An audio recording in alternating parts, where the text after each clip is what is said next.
हाँ जी, नमस्कार, जय हिंद, जय भारत। प्यारे साथियों, मैं रुद्रेश राघव। पूरे भारतवर्ष में से यानी कि आप किसी भी राज्य से हो, लड़का हो या लड़की, योग्यता आपकी 10वीं पास आप होने चाहिए और आपकी उम्र सीमा 18 साल से 40, 42 और 45, क्योंकि इसमें एज में रिलैक्सेशन भी मिलता है। तो प्यारे साथियों, बहुत ही बेहतरीन और शानदार मौका है। पब्लिक वर्क डिपार्टमेंट यानी कि पीडब्ल्यूडी, जिसका मतलब होता है लोक निर्माण विभाग। तो प्यारे साथियों, कोई भी ऐसा नहीं होना चाहिए जिसने चैनल को सब्सक्राइब ना किया हो, क्योंकि एनएफ, एसएसए एंड एचडीसी कंदौला प्यारे साथियों अपनी ऑफलाइन कोचिंग के लिए जाना जाता है पूरे भारतवर्ष में, और अब आपके लिए ऑनलाइन में भी हम लगातार बेहतर प्रयास करते रहते हैं। आइए इस बेहतरीन और शानदार सी वैकेंसी के बारे में आपको बता देते हैं, लेकिन कोई भी साथी ऐसा ना हो जिसने चैनल को सब्सक्राइब ना किया हो। तो साथियों, यहाँ देखेंगे आप ऑल इंडिया यानी कि कोई भी पूरे भारतवर्ष में से लड़के और लड़कियां कोई भी फॉर्म अप्लाई कर सकता है। ऑर्गेनाइजेशन क्या है? पब्लिक वर्क डिपार्टमेंट यानी कि आपका पीडब्ल्यूडी। आप सोच रहे होंगे कि सर ये पीडब्ल्यूडी में जो विभाग है ये होता क्या है। बेटा, मैं आप सभी को बता दूं, पब्लिक वर्क डिपार्टमेंट का मतलब है ऐसे जितने भी काम हैं जो सरकारी, जैसे कि आप जानते होंगे रोड बनते हैं, हाईवे बनते हैं, ब्रिज बनते हैं, सरकारी भवन बनते हैं, इन सभी का जो काम है वो कौन देखता है? पीडब्ल्यूडी देखता है। रोड बन रहे हैं, कहीं पे खरंजे बन रहे हैं, कहीं पे रास्ता पे, ये सब काम किसके हैं? पीडब्ल्यूडी के हैं, लोक निर्माण विभाग के हैं। तो प्यारे साथियों, ये भी आपको पता होगा कि पूरे भारतवर्ष में कहीं ना कहीं रोड, कहीं ना कहीं फ्लाईओवर, यानी कि काम चलता ही रहता है सालों साल। और पीडब्ल्यूडी अपने आप में एक बहुत बड़ा नेटवर्क है, बहुत बड़ा एक विशाल इसका एक क्षेत्र है पीडब्ल्यूडी का, जिसमें वैसे तो बड़े बड़ी पोस्टों पर आप देखते होंगे आईआईटी, जेई मेंस वगैरह क्लियर करके भी बच्चे जो है आपके पीडब्ल्यूडी से भर्ती होते हैं जूनियर इंजीनियर के लिए या बड़ी बड़ी पोस्टों पर। तो साथियों, वहीं पर आप सभी के लिए छोटे पदों पर भी भर्ती आपको देखने को मौका मिलता है। और आइए इस विषय में मैं पूरी जानकारी आपको दिए देता हूं, लेकिन कोई भी साथी ऐसा ना हो जिसने एनएफएसएस एंड एचडीसी कंदौला यानी हमारे यूट्यूब चैनल को सब्सक्राइब ना किया हो, क्योंकि यहाँ पर आपको सही समय पर पूरी इन्फॉर्मेशन हर वैकेंसी की मिलती रहती है साथियों। तो साथियों, यहाँ मैं बात कर रहा हूँ आपके साथ में पीडब्ल्यूडी की जो वैकेंसी है ऑल इंडिया लेवल पे, स्टेनोग्राफर के लिए, एमटीएस मल्टीटास्किंग स्टाफ के लिए जो कि 10वीं पास आप होने चाहिए, junior engineer, supervisor, computer operator, peon. जैसे अब ये वैकेंसी है आपकी, जैसे कि एमटीएस है, देखना थोड़ा ध्यान से, एमटीएस है, पियोन है और कंप्यूटर ऑपरेटर तो नहीं, लेकिन जैसे कि ड्राइवर है, इनकी वैकेंसी के लिए आपकी योग्यता क्या होनी चाहिए? 10वीं पास आप होने चाहिए। और उम्र सीमा भी इसमें काफ़ी होती है। इसमें जो उम्र सीमा होती है आपकी 18 साल से 40 और 45 साल तक होती है, जो ये आपको आगे देखने को मिल जाएगी। ठीक है, तो यहाँ पर आगे है आपके पास में क्लर्क, जिसके लिए आपकी 12वीं पास आपकी योग्यता होनी चाहिए। असिस्टेंट की है, ठीक है, क्लर्क का असिस्टेंट होना चाहिए, नर्स, लाइब्रेरी, कैश वर्कर। तो ये अलग अलग पद हैं आपके पास में। मैं एक चीज़ और बता दूं, कोई भी साथी अगर क्लर्क पद के लिए फॉर्म अप्लाई करता है तो आपकी जो योग्यता है वो कंप्यूटर भी होना चाहिए आपके पास में, कंप्यूटर की नॉलेज होनी चाहिए, टाइपिंग बढ़िया होनी चाहिए, क्योंकि आज की डेट में हर विभाग में हर जगह क्लर्क की हो या फिर कंप्यूटर से संबंधित किसी भी पद पर अगर आप भर्ती होना चाहते हैं तो आपको कंप्यूटर की नॉलेज अच्छे से होनी जरूरी है। प्यारे साथियों, एजुकेशनल क्वालिफिकेशन की बात करें तो 10वीं पास आप होने चाहिए, 12वीं पास हो और ग्रेजुएशन हो फ्रॉम रिकॉग्नाइज्ड बोर्ड और यूनिवर्सिटी और institute and according to post availability, यानी पोस्ट जिस प्रकार की पोस्ट अवेल है उस प्रकार से भी आपसे इसमें योग्यता मांगी जाती है कि किस प्रकार की आप पोस्ट के लिए अप्लाई कर रहे हैं, उस हिसाब से फिर उसमें भी आपको कोई डिप्लोमा या फिर कोई एक्स्ट्रा आपसे इसमें मांगी जाती है क्वालिफिकेशन। ठीक है, यहाँ मैं एज लिमिट की बात करूँ तो देखो बेटा, एज लिमिट मैंने पहले ही कहा था, एज लिमिट इसमें काफ़ी रहती है। 18 साल से 42 साल आपकी उम्र सीमा रखी गई है। Age relaxation is also applicable, मतलब 18 से 42 तो है ही है।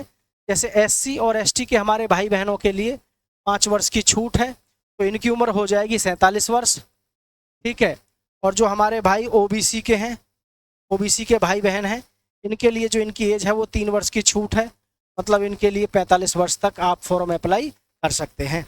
अब आप खुद बताइए, 10वीं पास होंगे ही आप और आपकी उम्र भी अगर आ रही है तो इससे बढ़िया मौका आपके पास में क्या हो सकता है।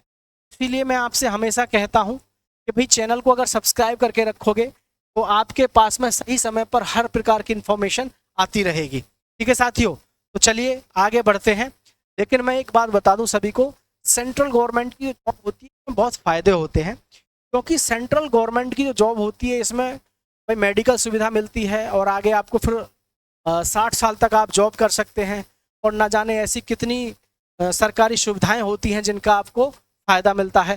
तो भाई बढ़िया रहता है अगर आप सेंट्रल गवर्नमेंट जॉब ज्वाइन कर लेते हैं, क्योंकि सबसे जो अहम चीज़ है सेंट्रल गवर्नमेंट में वो है आपकी ड्यूरेबल जॉब है, और एक बार ज्वाइन हो गए तो लाइफ आपकी सेट ही है। तो इसलिए भाई सभी युवा साथी जो है इस बात को ध्यान रखें, अगर आप तैयारी कर रहे हैं गवर्नमेंट जॉब के लिए, ठीक है, तो हमारी ऑफलाइन अकेडमी है हापुड़ में, जहां उत्तर प्रदेश में, यानी कि NFSSA and HDC Hapur defence coaching. प्यारे साथी यहाँ पर 430 मिनट का गोल्ड ट्रैक है, फिजिकल ट्रेनर है, हॉस्टल की बढ़िया सुविधा है, यहाँ पर आप अपनी तैयारी रहकर कर सकते हैं। बहुत ही अच्छे तरीके से एक्सपर्ट टीम हमारी आपको तैयारी कराती है। और अब हम लगातार अपने प्रयासों को आगे बढ़ाते हुए ऑनलाइन के क्षेत्र में भी आपको पता है कदम बढ़ा चुके हैं। तो साथियों हम हमारे साथ जुड़े रहेंगे तो निश्चित रूप से आपको जॉब भी जल्दी ही मिलेगी। ठीक है, सिलेक्शन प्रोसेस की मैं बात कर लेता हूँ। देखो सिलेक्शन प्रोसेस में बात करें तो साथियों ये इस प्रकार की जो जॉब होती है इसमें आपका सबसे पहले क्या होता है बेटा, रिटन एग्जाम होता है। देखो एक बात ध्यान रखना, सभी रिटन एग्जाम आजकल क्या है कंप्यूटर बेस्ड ही होते हैं, CBT का मतलब कंप्यूटर पर ही होते हैं आजकल। इसलिए आप जहाँ भी हैं तो ये ध्यान रखें कि आप अपने कंप्यूटर की जो नॉलेज है उसको बढ़ाते रहें, और कंप्यूटर के जो टेस्ट हैं यानी कंप्यूटर बेस्ड टेस्ट भी आप अपने घर पे लगाते रहें, ताकि आप जब एग्जाम में बैठे तो वहाँ पर आपको दिक्कत ना आए। तो फिर उसके बाद डॉक्यूमेंट है, ट्रेड टेस्ट है। देखो ये ट्रेड टेस्ट क्या है, अब ट्रेड टेस्ट ऐसे है जैसे आपने ड्राइवर के लिए फॉर्म अप्लाई किया है तो ड्राइवर के लिए 10वीं पास तो है ही है, लेकिन आपका ड्राइविंग टेस्ट भी होगा। ठीक है, अब ध्यान रखना किसी भी ट्रेड टेस्ट, कोई भी भर्ती ऐसी है जिसमें ट्रेड्समैन के तौर पे आप भर्ती होना चाह रहे हैं तो पॉसिबल नहीं है कि डायरेक्ट आप फ्रेशर भर्ती हो जाएं। भाई सरकार को भी पता है कि हमारे देश में बेरोजगारी तो है ही है, प्लस जनसंख्या बहुत है, तो 101 काबिल और योग्य व्यक्ति है जिसके पास बहुत स्किल्स हैं, बहुत कुशलता है, तो क्यों ना फिर कुशल व्यक्तियों को ही भर्ती किया जाए डिपार्टमेंट में। जैसे ड्राइवर की भर्ती है तो ड्राइवर के लिए एक से एक बढ़िया ड्राइवर है जिसकी योग्यता 10वीं पास होगी। तो इसमें ये बात ध्यान रखें वही फॉर्म अप्लाई करें ड्राइवर के लिए जिनको वास्तव में 4 चक्का मतलब 4 पहिए वाली जो व्हीकल है वो अच्छे से चलाने आते हैं, जो ट्रेड टेस्ट पास कर सकें, तोड़ सकें गाड़ी को, क्योंकि ट्रेड टेस्ट काफ़ी अच्छे तरीके से लिया जाता है गवर्नमेंट सेक्टर में। और भाई लें भी क्यों ना, क्योंकि इतना सारा युवा है जो अपने आप में बहुत ही बेहतरीन और शानदार ड्राइवर है। आप भी नीचे कमेंट करके बताना अगर आप भी अच्छी ड्राइविंग जानते हैं तो, ठीक है। तो इन चीज़ों को हम ध्यान रखना चाहिए कि भाई ट्रेड टेस्ट में आज की डेट में चाहे कुक हो चाहे वेटर हो, सभी में आजकल ट्रेड टेस्ट कर दिया गया है ज़्यादातर, इसलिए ताकि कुशल व्यक्ति को लिया जाए, यानी कि जिसके अंदर क्वालिटी हो, वो पहले से जानता हो। तो ये हमारा सिलेक्शन प्रोसेस रहता ही है, इसमें कोई शक संदेह नहीं है। अब इसमें हम वेतन की बात करें तो देखो सेंट्रल गवर्नमेंट की जॉब है और PWD यानी कि पब्लिक वर्क डिपार्टमेंट, तो भाई सैलरी तो आपकी ऑटोमेटिकली बढ़िया रहती ही है। और सबसे बड़ी बात है अभी 7th पे कमीशन है, जैसे ही 8वां पे कमीशन लगेगा ईश्वर ही जाने कि आपकी तनख्वाह कितनी बढ़ जाएगी, है ना, एकदम हाइक होगी। तो विश्व में वर्तमान में अगर हम बात करें तो 25,000 से शुरू करके 60,100, मतलब जब 8वां वेतन आयोग लागू होगा, इसमें 8वां पे कमीशन लग जाएगा तो उस समय पे कम से भी कम आपकी सैलरी 75 से 80,000 तक होने की पूरी संभावना रहेगी। तो प्यारे साथियों ये बात ध्यान रखें कि भाई किसी भी एग्ज़ाम की अगर आप तैयारी कर रहे हैं, सरकारी नौकरी पाना चाहते हैं, तो हमारे चैनल को सब्सक्राइब करके रखें, क्योंकि यहाँ पर हर प्रकार की इन्फॉर्मेशन आपको सही समय पर मिलती रहती है। ठीक है, इसके जो फॉर्म है साथियों सितंबर और अक्टूबर के महीने में आने की प्रबल संभावना है। और मैं आप सभी को बताऊं जैसे ही फॉर्म ऑनलाइन होंगे तो आपके साथ में हम जरूर सूचित करने के लिए हाजिर होंगे। और मुझे पूरा विश्वास है कि जो भी युवा साथी इस समय सेंट्रल गवर्नमेंट की या स्टेट गवर्नमेंट की तैयारी कर रहा है कि वो यही सोचते हैं कि भाई हमें सही समय पर बस ये पता चल जाए वैकेंसी आ कब रही है। तो इसीलिए ऑफलाइन बैच के साथ साथ हम ऑनलाइन में भी आपके साथ में बेहतर करने की कोशिश कर रहे हैं, और आप भी हमारा साथ दीजिएगा, चैनल को सब्सक्राइब करके दोस्तों के साथ शेयर करिएगा। जय हिंद साथियों, नमस्कार।